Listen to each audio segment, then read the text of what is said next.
Assalamualaikum warahmatullahi wabarakatuh. Perkenalkan, nama saya Raffi Priyatini dengan NPM 211305313. Saya dari kelas 1C Program Studi Pendidikan Guru Sekolah Dasar Fakultas Keguruan dan Ilmu Pendidikan.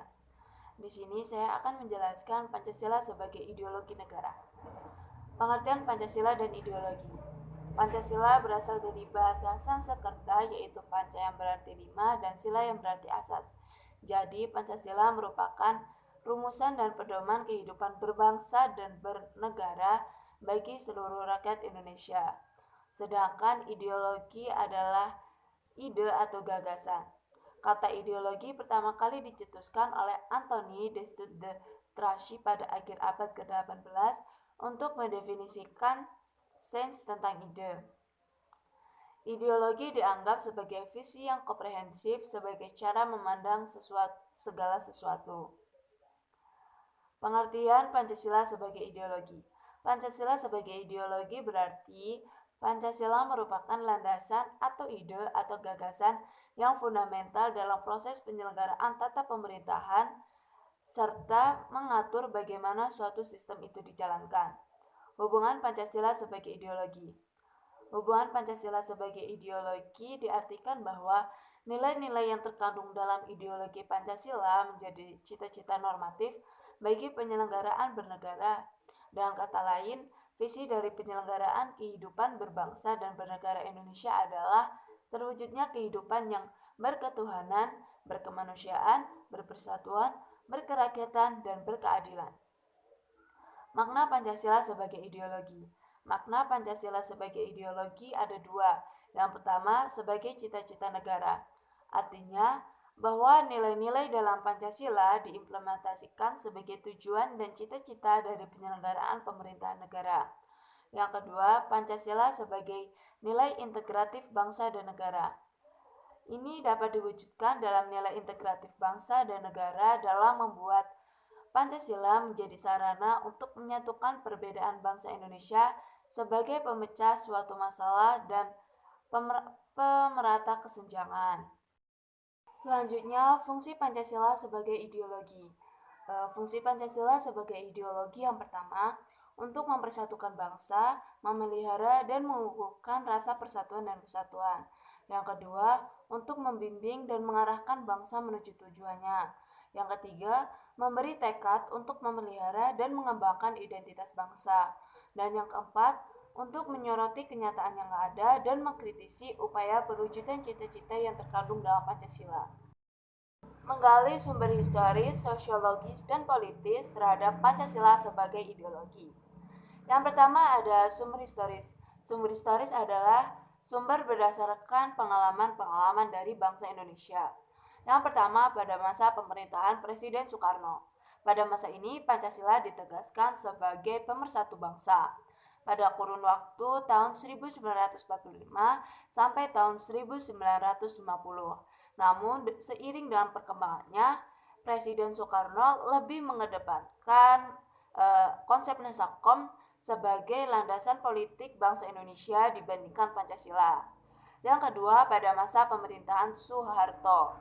Pada masa ini dikeluarkannya ketetapan MPR nomor 2/1978 tentang pemasyarakatan nilai-nilai Pancasila. Namun, ketetapan MPR ini dijadikan sebagai landasan dilaksanakannya penataran P4. Yang ketiga, pada masa pemerintahan Habibie. Pada masa pemerintahan Presiden Habibie dihapuskan penataran P4. Dan pada masa ini pula Pancasila kurang beragam dikarenakan banyaknya masalah-masalah politik. Serta pada masa ini lembaga yang bertanggung jawab untuk mensosialisasikan Pancasila dibubarkan. Yang keempat, pada masa pemerintahan Abdurrahman Wahid. Pada masa ini lebih dominan mengedepankan kebebasan berpendapat sehingga perhatian terhadap ideologi negara melemah. Pada masa ini pula adanya wacana pembubaran ketetapan MPR nomor 25/MPRS/1966 tentang pelarangan Partai Komunis Indonesia. Yang kelima, pada masa pemerintahan Megawati.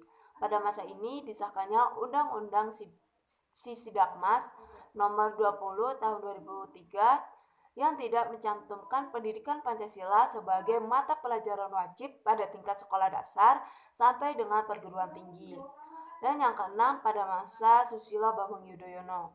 Pada masa ini kurang memperhatikan Pancasila sebagai ideologi negara, dikarenakan pada masa pemerintahan ini suasana politik yang ditandai dengan pertarungan politik untuk merebutkan kekuasaan.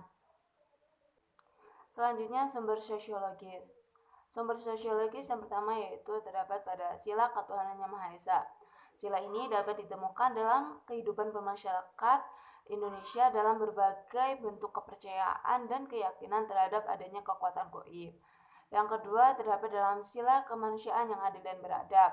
Pada sila ini dapat ditemukan dalam hal saling menghormati antar masyarakat. Yang ketiga, pada sila persatuan Indonesia.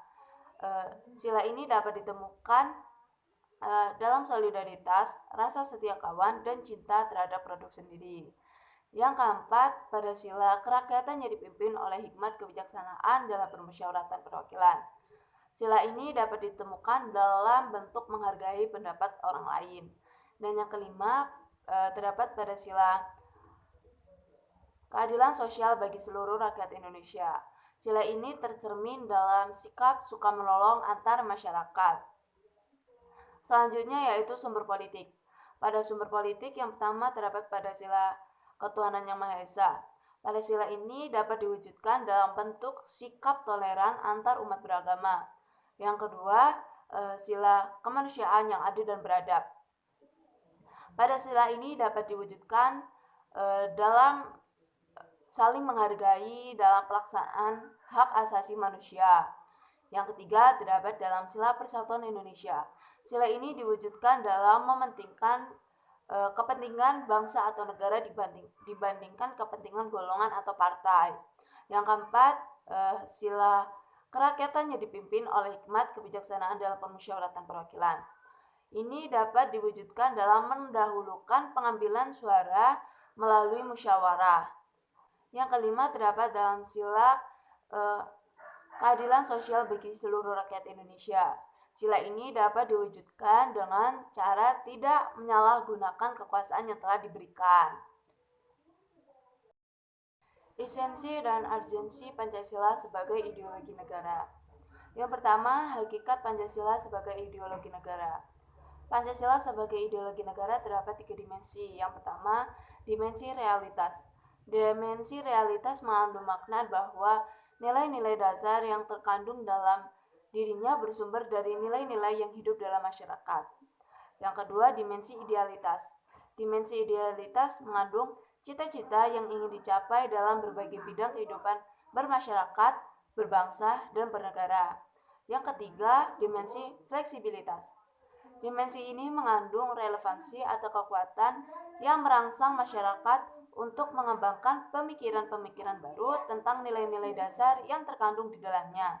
Jadi, Pancasila sebagai ideologi bersifat terbuka karena bersifat demokratis. Urgensi Pancasila sebagai ideologi negara. Yang pertama, ideologi negara sebagai penuntun warga negara. Artinya, setiap perilaku warga negara harus didasarkan pada deskripsi moral. Contohnya, kasus narkoba yang merebak di kalangan remaja menunjukkan bahwa perspektif moral, ideologis moral belum disadari kehadirannya. Maka dari itu diperlukannya norma-norma sebagai penuntun yang lebih jelas dalam berperilaku kehidupan bermasyarakat. Yang kedua, ideologi negara sebagai penolakan terhadap nilai-nilai yang tidak sesuai dengan sila-sila Pancasila. Contohnya, kasus terorisme yang terjadi dalam bentuk pemaksaan kehendak melalui kekerasan. Hal ini sangat bertentangan dengan nilai toleransi, berkeyakinan, hak asasi manusia, dan semangat persatuan. Sekian penjelasan saya tentang Pancasila sebagai ideologi negara. Apabila banyak kesalahan, saya mohon maaf. Saya akhiri. Wassalamualaikum warahmatullahi wabarakatuh.